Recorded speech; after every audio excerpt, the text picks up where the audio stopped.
Tes, tes.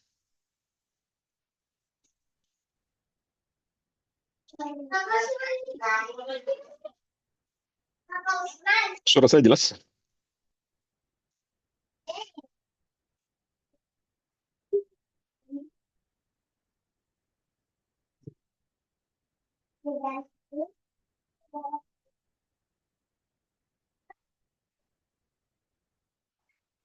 Baik,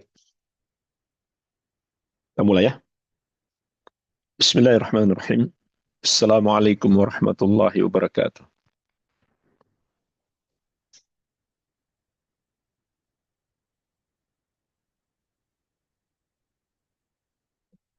Alhamdulillah, wassalatu wassalamu ala rasulillah, wa ala alihi wa sahbihi wa man walah, wa la hawla wa la quwwata illa billahi amma ba'd.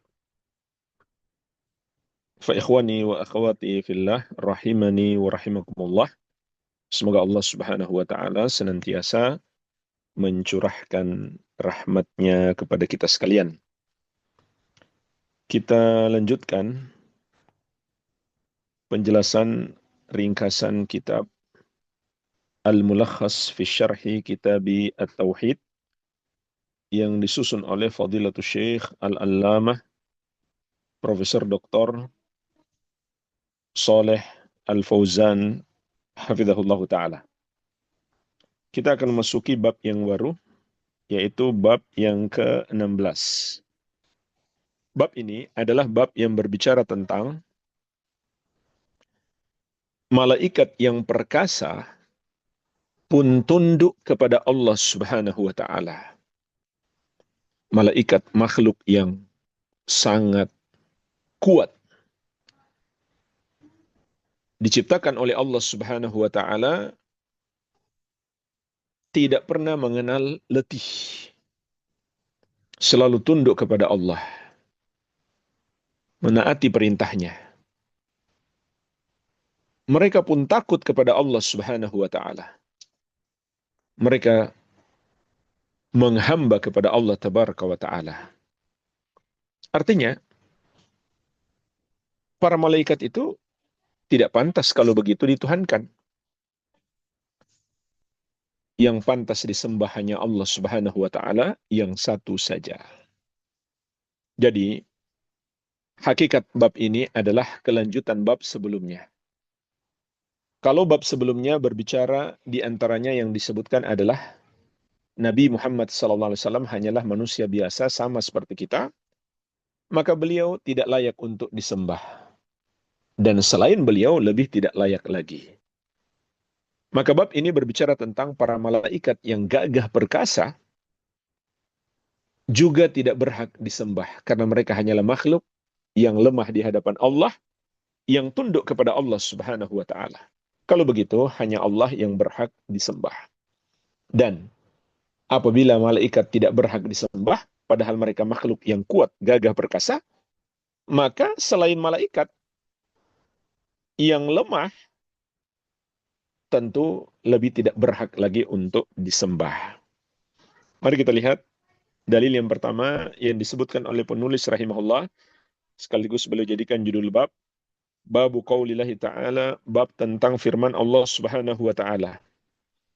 Hatta idza fuzzi'a an qulubihim qalu madza qala rabbukum. Sampai apabila rasa takut itu telah dihilangkan dari hati para malaikat, barulah mereka berkata kepada sebagian yang lain, apa yang dikatakan oleh Rabbmu? Qalul haqqa. Sebagian yang lainnya menjawab, Rabb kita mengucapkan yang benar. Wa huwal aliyyul kabir. Dan dia maha tinggi lagi maha besar. Maksud ayat ini, sebagaimana insya Allah di pertemuan yang akan datang kita akan bahas hadisnya, bahwa tatkala Allah Subhanahu wa ta'ala berbicara di langit, para malaikat pun ketakutan. Sampai saking takutnya mereka jatuh pingsan. Insya Allah ada hadis yang menerangkan tentang ini. Setelah Allah menghilangkan rasa takut di hati mereka, barulah mereka bisa berbicara antara satu dengan yang lainnya. Menunjukkan ketundukan mereka kepada Allah Subhanahu wa taala. Mereka takut kepada Allah tabaraka wa taala. Al-Allamah Al-Fauzan hafizahullah menyebutkan dari ayat yang mulia ini kita bisa memetik 5 pelajaran. Pelajaran yang pertama, ar-raddu ala jami'i firaqil musyrikin alladzina ya'buduna ma'allahi man la yudanil malaikata wa la yusawihim fi sifatin min sifatihim. Bantahan kepada seluruh kelompok musyrikin yang menyembah kepada selain Allah. Apapun yang mereka sembah. Menyembah Yesus, menyembah patung-patung, menyembah makhluk khayalan yang mereka sebut dewa-dewi. Apapun yang mereka sembah. Maka dalam ayat ini terkandung bantahan kepada mereka. Karena apapun yang mereka sembah itu tidak mendekati, tidak pula menyamai para malaikat dalam sifat. Contoh, besarnya malaikat. Makhluk-makhluk yang mereka sembah itu sangat kecil. Malaikat Jibril alaihissalam memiliki 600 sayap dan menutupi ufuk. Malaikat penjaga arsy, pemikul arsy, jarak antara daun telinganya sampai ke bahunya itu 700 tahun perjalanan. Ketika Nabi SAW disakiti di Taif, malaikat Jibril datang dan mengabarkan ada malaikat penjaga gunung bisa mengangkat 2 gunung, kemudian dilempar ke penduduk Taif. Subhanallah, gunung diangkat. Coba kita lihat sebuah gunung sekarang, mungkin terletak di 4 kota, 5 kota. Itu bisa diangkat oleh satu malaikat. Saking kuatnya. Malaikat menempuh perjalanan dari langit pertama sampai ke bumi separuh hari saja. Kalau pergi pulang 1 hari. Padahal nanti akan kita bahas juga ada hadisnya di akhir bab, jarak antara bumi dan langit adalah 500 tahun perjalanan. Tapi saking kuatnya malaikat, dia bisa menempuh hanya dalam sehari saja. Tapi ayat ini menunjukkan malaikat hanyalah makhluk yang takut kepada Allah, yang tunduk kepadanya. Berarti mereka tidak pantas disembah. Kalau begitu, makhluk selain mereka yang lemah, lebih tidak pantas lagi untuk disembah. Ini pelajaran penting. Mengajak kita berpikir, menggunakan akal sehat, bahwa hanya Allah Subhanahu wa ta'ala yang pantas disembah. Pelajaran yang kedua, itsbatul kalam lillahi subhanahu ala ma yaliku bijalalihi. Penetapan sifat al-kalam, berbicara bagi Allah Subhanahu wa ta'ala yang sesuai dengan keagungannya. Karena dalam ayat ini dikatakan Allah Subhanahu wa ta'ala mengatakan yang benar. Berarti Allah memiliki sifat al-kalam. Oleh karena itu Al-Quran juga disebut kalamullah, ucapan Allah. Ucapan Allah adalah sifat Allah Subhanahu wa ta'ala. Tapi bukankah manusia juga bisa berbicara? Betul. Makanya kata penulis, ala ma yaliku bijalalihi. Kita imani Allah berbicara sesuai dengan keagungannya. Tidak sama seperti manusia berbicara. Sebab Allah Subhanahu wa taala juga menegaskan, laisa kamitslihi syai'un wa huwas samiul basir. Tidak ada yang serupa dengan Allah dan Dia Maha mendengar lagi Maha melihat. Pelajaran yang ketiga, anna kalamallahi subhanahu wa ta'ala gairu makhlukin. Bahwasanya ucapan Allah Subhanahu wa taala bukan makhluk.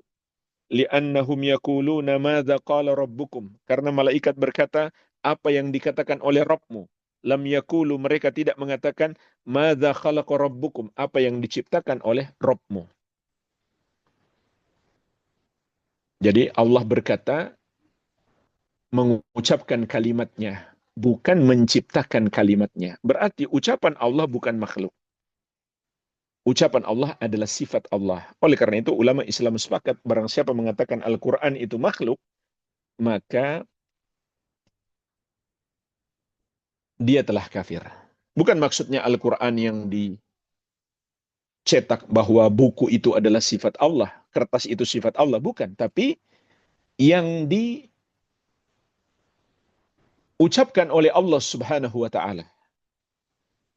Apa yang kita baca yaitu Al-Qur'anul Karim itu adalah ucapan Allah Subhanahu wa taala.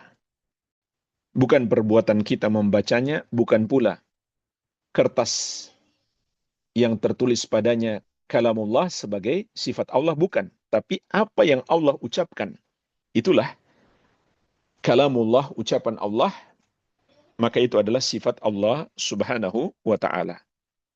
Makanya kita boleh, sebagaimana sudah pernah kita pelajari, kita boleh mengucapkan a'udzu bikalimatillahi tammati min syarri ma khalaq.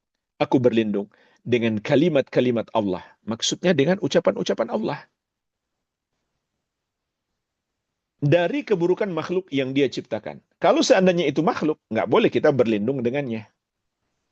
Pelajaran yang keempat, itsbatul ulu lillahi subhanah fauqa makhlukatihi. Penetapan adanya sifat al-ulu, sifat ketinggian bagi Allah Subhanahu wa taala, yaitu Allah berada di atas seluruh makhluknya. Kenapa? Karena dalam ayat ini disebutkan dia bernama Al-Ali yang maha tinggi. Maka kita harus yakin dia berada di atas seluruh makhluk. Tidak seperti keyakinan yang menyimpang yang mengatakan Allah itu tidak di mana-mana atau di mana-mana. Ini dua akidah sesat. Mereka berkata Allah tidak di mana-mana atau di mana-mana. Yang benar, menurut Al-Quran dan Sunnah dan keyakinan ahli sunnati wal jamaah, Allah di atas, yaitu di atas segala sesuatu, di atas seluruh makhluk. Dan makhluk yang paling tinggi posisinya adalah arsh. Maka Allah di atas arsh. Dan Allah sama sekali tidak membutuhkan arsh. Dan bahkan kita nggak boleh mengatakan Allah menempel di arsh. Karena itu tidak pernah dikatakan oleh Allah Subhanahu wa ta'ala. Bahkan bukan hanya Allah yang berada di atas arsh yang tidak membutuhkan arsh. Kita juga mengatakan langit di atas bumi, tapi langit tidak pernah membutuhkan bumi. Jadi tidak selamanya sesuatu yang ada di atas berarti membutuhkan apa yang ada di bawah. Pelajaran yang kelima, itsbatu azamatillah. Penetapan keagungan Allah Subhanahu wa taala, kebesarannya. Ini dipetik dari nama Allah yang disebutkan dalam ayat, yaitu Al-Kabir, Allah Maha Besar. Kalau begitu Allah memiliki sifat kebesaran dan keagungan. Artinya, Allah yang Maha Besar, Maha Agung, sehingga semua sifat-sifatnya adalah sifat-sifat yang maha mulia, sehingga tidak ada satu makhluk pun yang serupa dengannya. Kalau begitu, dari dua ayat ini juga, dari dua nama Allah ini, Al-Ali dan Al-Kabir, kita juga bisa memetik pelajaran bahwa hanya Allah Subhanahu wa taala yang berhak disembah. Semua yang disembah selain Dia adalah batil. Walhamdulillah, ini yang bisa kita pelajari di kesempatan ini. Semoga bermanfaat. Mungkin ada pertanyaan, saya persilakan.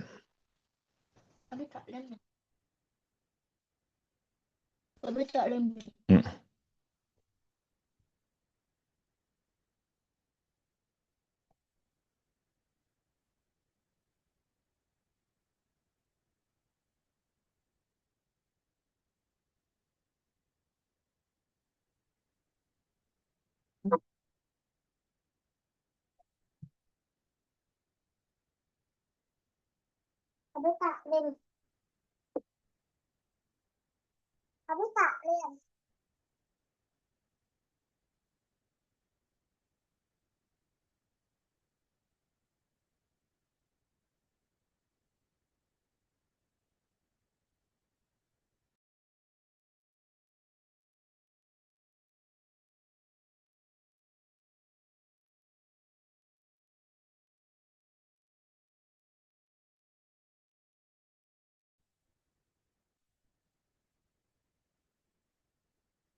Baik.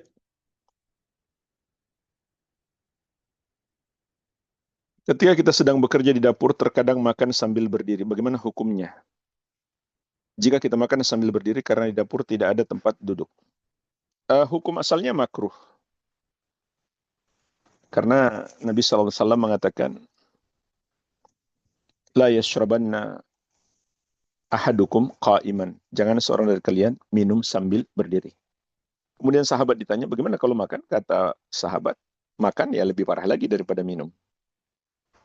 Nah, berdasarkan ayat hadis ini, para ulama mengatakan minimalnya hukumnya adalah makruh. Dan sesuatu yang makruh dapat menjadi mubah ketika ada sebuah kebutuhan, ada suatu hajat, ada suatu keperluan. Ya, kalau memang diperlukan karena tidak ada tempat duduk, maka insya Allah menjadi mubah. Tapi kalau kita berusaha untuk mencari tempat duduk, tentu itu lebih afdal. Sekolah mendapat bantuan dari Dinas Pendidikan, misal 10 juta untuk keperluan siswa. Tapi pihak sekolah membagi yang 5 juta untuk gaji guru, karyawan, yang 5 juta untuk keperluan sekolah. Kemudian sekolah membuat laporan kepada dinas itu 10 juta habis untuk keperluan siswa. Bagaimana hukumnya, Ustaz? Kalau faktanya aturan pemerintah itu harusnya diberikan langsung ke siswanya, misalkan untuk keperluan dia beli buku mungkin, atau mungkin dia bayar kosan jika dia punya kos-kosan, atau dia perlu makan, maka tentu ini salah, harus diberikan langsung ke siswanya. Tapi misalkan kalau pemerintah,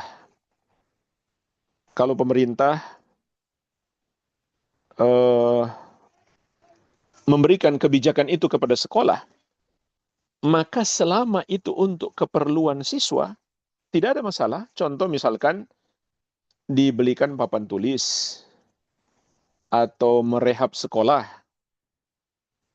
Tapi kalau diberikan sebagai gaji guru, saya kira itu tidak masuk ya.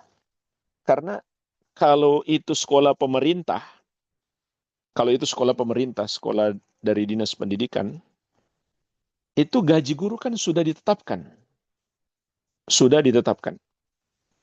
Nggak boleh lebih dari apa yang sudah ditetapkan oleh pemerintah. Nah, jadi intinya adalah kembali kepada untuk apa pemerintah memberikan sumbangan itu. Kalau ternyata disalurkan kepada yang tidak berhak menerimanya, maka ini termasuk khianat. Dan juga tidak taat kepada pemerintah. Tidak amanah. Iya. Kecuali mungkin sekolah swasta. Jika kemudian pemerintah membebaskan sekolah untuk apa? Maka boleh saja diberikan sebagai gaji guru. Selama gajinya masih wajar. Tapi kalau sekolah negeri, gaji guru kan sudah ditetapkan. Tentu pemerintah ngasih tambahan itu bukan untuk gaji guru, tapi keperluan siswa yang lain. Ya, jadi kesimpulannya adalah kita harus pastikan lagi apa tujuan pemerintah memberikan bantuan ini. Harus kita salurkan sesuai dengan amanah yang diberikan. Dan kalau kita nggak amanah, di samping kita berdosa, mungkin di masa depan kita bisa dapat masalah kalau ada yang mau ngusut. Nah, seperti terjadi pada sebagian sekolah sudah bertahun-tahun dikasih dana oleh pemerintah, tapi disalahgunakan. Suatu hari diusut, ketemulah, oh ini ada yang korupsi ternyata. Nah ini harus hati-hati. Kalau Allah singkap keburukan itu suatu hari, maka kita bukan terancam hukuman di akhirat saja, bahkan bisa jadi disegerakan di dunia. Wallahu a'lam. Kalau nggak ada pertanyaan lagi, kita tutup. Semoga bermanfaat. Lebih dan kurangnya saya mohon maaf. Wabillahi taufik. Subhanakallahumma wabihamdik. Asyhadu an la ilaha illa anta astaghfiruka wa atubu ilaik. Wassallallahu ala nabiyina Muhammadin wa alihi wasallam. Walhamdulillahirabbil alamin. Wassalamualaikum warahmatullahi wabarakatuh.